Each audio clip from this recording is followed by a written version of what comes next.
Hello everyone, welcome to geopolitics. America में Donald Trump के अनुसार जो दो सबसे बड़ी समस्या है वो कौन कौन सी है। सबसे पहला है illegal immigrants, that is open border.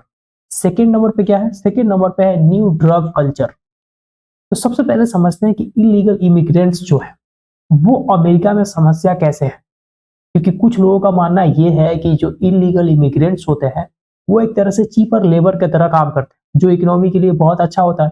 Second number पे बात करेंगे कि जो ये न्यू ड्रग कल्चर है जिसकी वजह से अमेरिका का जो यंग जनरेशन है वो ड्रग का एडिक्ट बने जा रहा है, इसका रीजन क्या है? क्योंकि हीरोइन और कोकीन ये जो ड्रग्स हैं इससे भी बहुत बड़ा खतरनाक फेंटानिल है। और ये जो फेंटानिल का कंजम्पशन है अमेरिका में ये काफी तेजी से बढ़ रहा है। और अमेरिका का जो रिलेशन है वो कनाडा और मैक्सिको के साथ कैसे बदलने वाले हैं। तो let's dive deeper to know all the details. तो देखिए, सबसे इंपॉर्टेंट समझना ये है कि अमेरिका में कौन ऐसे लोग हैं जो माइग्रेट करते हैं।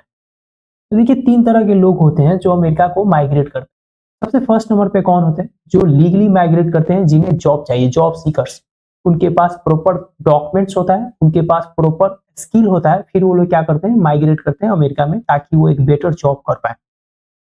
सेकेंड नंबर पे होता है ऐसे लोग जो अपने होम कंट्रीज को इसलिए छोड़ते हैं क्योंकि वहां पे बहुत ज्यादा पॉवर्टी है, या वहां पे वॉर लाइक सिचुएशन हो गया, या वहां पे रहना अब सेफ नहीं है, या वहां पे सरवाइव करना मुश्किल है। तो ऐसे लोग भी क्या करते हैं, यहाँ पे माइग्रेट कर जाते हैं। थर्ड नंबर पे वो लोग हैं जो इंटरनेट को देख के, इंटरनेट पे वो जितने सारे लग्जरियस लाइफ स्टाइल दिखाए जाते हैं उन सब वीडियोस को, उन सब फुटेज को देख के ये अमेरिका में जाना चाहते हैं, वहां पे बसना चाहते हैं। इंडिया का बात करें तो इंडिया से लगभग 5 लाख के आसपास जो इलीगल माइग्रेंट्स हैं वो रहते हैं अमेरिका में। और अभी भी देखोगे तो वो क्या कर रहे हैं, बहुत सारे ऐसे इंडियंस हैं जो कनाडा के थ्रू या मैक्सिको के थ्रू अभी भी इलीगली माइग्रेट करते हैं अमेरिका में। तो आपको ये बात समझ में आ गया कि इलीगल माइग्रेंट्स होते कौन है और क्यों माइग्रेट करता है कोई भी अपने कंट्री को छोड़ के। तो ये तीन रीजन है। अब देखिए, अमेरिका में क्या होता है कि ये जो इलीगल माइग्रेंट्स होते हैं, जो भी इलीगली वहां पे जाते हैं, तो आखिर में इतना आसानी से उनको वहां पे जाने क्यों दिया जाता है? तो ये थोड़ा सा ट्रिकी है। ये अमेरिका का ही इश्यू नहीं है, वैसे देखा जाए तो जितने सारे डेवलप कंट्री है सबका इशू। इसमें आप समझो, जितने सारे लेफ्टिस्ट गवर्नमेंट होते हैं, जो भी लिबरल गवर्नमेंट होते हैं जिन्हें हम लिबरल बोलते हैं, वो लोग वहां का जो इंडस्ट्रीज होता है, वहां के जो कैपिटलिस्ट होता है, उनके कहने से क्या करते हैं, उन इलीगल माइग्रेंट्स के लिए क्या करते हैं, जो भी डॉक्यूमेंटेशन का प्रोसेस है उसको ईजी कर देते हैं। और इससे फायदा किसका होता है? इससे सबसे बड़ा फायदा होता है कंपनीज का। क्योंकि जितने सारे वेस्टर्न कंट्रीज हैं वहां पे क्या है, पर आवर कितना आपको वेज देना है वो फिक्स है। इससे अगर आप कम देते हो तो क्या होगा, आप पे कार्रवाई हो सकती है। तो ये लोग क्या करते हैं, इलीगल माइग्रेंट से काम करवाते हैं। चाहे वहां पे फार्म लैंड हो गया, चाहे वहां पे कंस्ट्रक्शन का काम हो गया, चाहे वहां पे कोई इंडस्ट्रीज में छोटा मोटा काम हो गया। तो ये जितने सारे काम है ये कौन करता है? Illegal migrants. और ये जो कंपनीज हैं और ये जो फार्म के लॉर्ड्स हैं, ये लोग हायर क्यों करते हैं इलीगल इमिग्रेंट्स को? ताकि इनको क्या करना पड़े, लो वेजेस को पे कर पाएंगे। जैसे कि मान लीजिए आप अमेरिका में है, आपको $10 पर आवर के लिए मिलता है। आप कोई भी वर्कर है, अगर 1 घंटा काम करते हैं तो आपको $10 मिलता है। वही एक इमिग्रेंट्स इलीगल है, वो अगर काम करता है तो उसको कितना देना पड़ेगा? मुश्किल से कहीं $4 से $3 देंगे वो लोग पर आवर। तो ये जो $4 से $3 होता है पर आवर के लिए, ये भी उनके लिए ज्यादा होता है क्योंकि वो लोग डेवलपिंग थर्ड वर्ल्ड से जाते हैं, तो उनको ये भी बहुत ज्यादा लगता है। इसकी वजह से क्या होता है, वो लोग आसानी से काम करते हैं। और दूसरा ये होता है कि अगर आप ज्यादा इंटेलिजेंट बनने की कोशिश भी करते हैं तो आपको क्या किया जाएगा, आपको वहां से निकाल के फेंक दिया जाएगा, क्योंकि आपके पास प्रॉपर तरीके से डॉक्यूमेंटेशन है ही नहीं। आप कंप्लेन भी नहीं कर सकते कहीं पे। एक तरह से क्या होता है, आपका वहां पे एक्सप्लॉयटेशन होता है।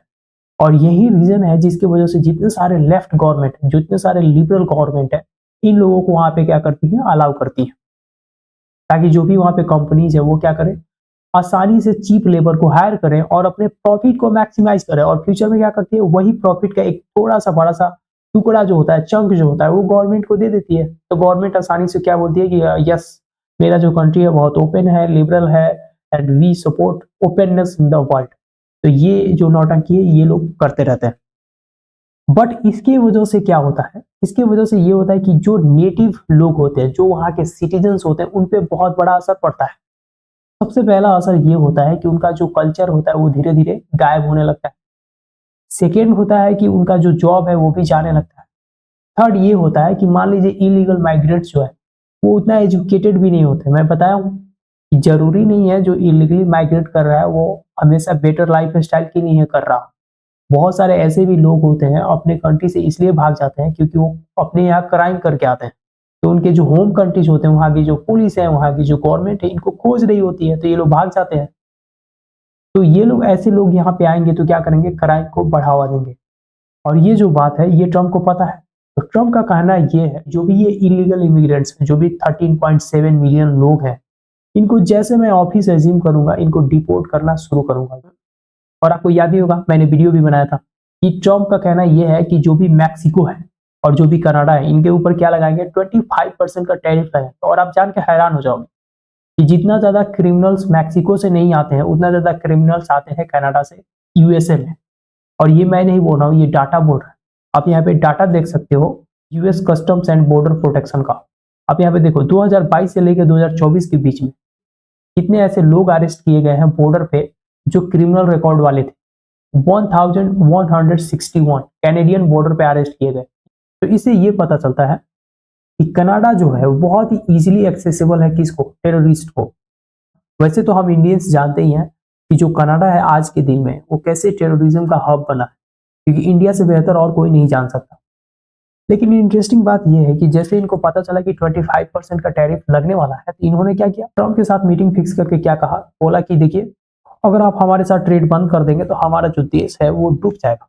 तो ट्रम्प ने मजाक में ही क्या बोल दिया कि ठीक है, मान लेते हैं डूब जाएगा, तो एक काम करो, जो कनाडा है ना वो अमेरिका का एक प्रोविंस बना दो, हम अच्छा से उसका देखभाल कर पाएंगे। अगर तुमसे देश चल ही नहीं रहा तो क्या करोगे ऐसे में। ऐसे में बेचारा ये दुखी हो गए और फिर रिटर्न हो गए। आने वाले समय में देखोगे कि जो ट्रम्प का पॉलिसी है वो बहुत ही ज्यादा स्ट्रिक्ट होने वाला है। अब मैं थोड़ा सा आपको समझाता हूँ कि आज के दिन में जो इलीगल ड्रग्स हैं वो अमेरिका में क्यों इतना ज्यादा राइज पे है और इसके पीछे रीजन क्या है। मेन रीजन, सबसे बड़ा रीजन है कि कार्टेल्स। मैक्सिको में क्या करते हैं, मैक्सिको में जितना सारा ड्रग है, एक तरह से समझ लो यहाँ पे हब है। ये जो फेंटानिल है, ये जो नया ड्रग है, ये बहुत ही ज्यादा एडिक्टिव है और बहुत ही ज्यादा खतरनाक है। ऐसा बताया जाता है कि ये जो फेनाटिल है वो 50 टाइम्स 50 गुना ज्यादा खतरनाक है हीरोइन से। और ये सबसे ज्यादा कंज्यूम कहाँ किया जा रहा है, वो अमेरिका में किया जा रहा है। देखिए बहुत सारे ऐसे केसेस हैं जो रिपोर्ट ही नहीं होते, तो अमेरिका में वही केसेस आपके सामने आते हैं, वही डाटा, जो चीजें वहां पे रिपोर्ट किए जाते हैं। और आज के दिन में जो फेंटानिल है, इसका जो उपयोग है वो काफी तेजी से बढ़े जा रहा है। और आप यहाँ पे डाटा देख सकते हो कि 2024 का ये जो ड्रग सीजियर एट बॉर्डर, ये सब सीज किए गए, सीज किए मतलब समझते हो ना, ये पकड़े गए हैं। जो नहीं पकड़े गए हैं उसका अंदाजा आप लगा सकते हो। इससे ये पता चलता है ये जो ड्रग कल्चर है अमेरिका में बहुत ही ज्यादा प्रिवेलेंट है और इसमें इलीगल इमिग्रेंट्स का बहुत बड़ा रोल है। और रोल कैसे है कि जितने सारे मैक्सिको बॉर्डर से होके या कनाडा के बॉर्डर से होके लोग यहाँ पे आते हैं, वो एक तरह से ये जो ड्रग कार्टेल्स है उसका एजेंट की तरह काम करते हैं। क्योंकि आप जब कंट्री को छोड़ के चले गए हो, सब कुछ खत्म है आपके लिए, तो वहां पे आप सर्वाइव कैसे करोगे, कुछ ना कुछ तो आपको कमाना पड़ेगा। तो इजी काम क्या होता है, आराम से क्या करो, आप एजेंट बन जाओ, क्योंकि उसमें कुछ काम करना नहीं है। हालांकि ये रिस्की होता है, बट रिस्की काम तो आप पहले से ही कर चुके हैं, आप पहले से इलीगली माइग्रेट कर रहे हैं। इसकी वजह से ऐसा बताया जाता है कि जो इलीगल इमिग्रेंट्स होते हैं वो क्या करते हैं, ये जो भी सप्लाई है, ये जो भी बॉर्डर को क्रॉस कराने में इसको क्या करते हैं, मदद करते हैं। और इसके वजह से जो अमेरिका के टीनेजर्स हैं उन पे बहुत ज्यादा बुरा असर पड़ रहा है। वो हाई स्कूल से ही क्या कर रहे हैं, ड्रग एडिक्ट बने जा रहे हैं। और ये बहुत बड़ा समस्या है अमेरिका की। तो आई होप ये पूरा मामला आपको समझ में आया होगा कि क्यों ट्रम्प जो है वो चाहते हैं कि जो भी इलीगल इमिग्रेंट्स हैं वो कंट्री को छोड़ के चले जाएं और जो भी हमारा ओपन बॉर्डर है उसको क्लोज किया जाए। तो सिंपल सा आंसर है, to save America, to make America great again. This is it from my side, see you in the next video, thank you.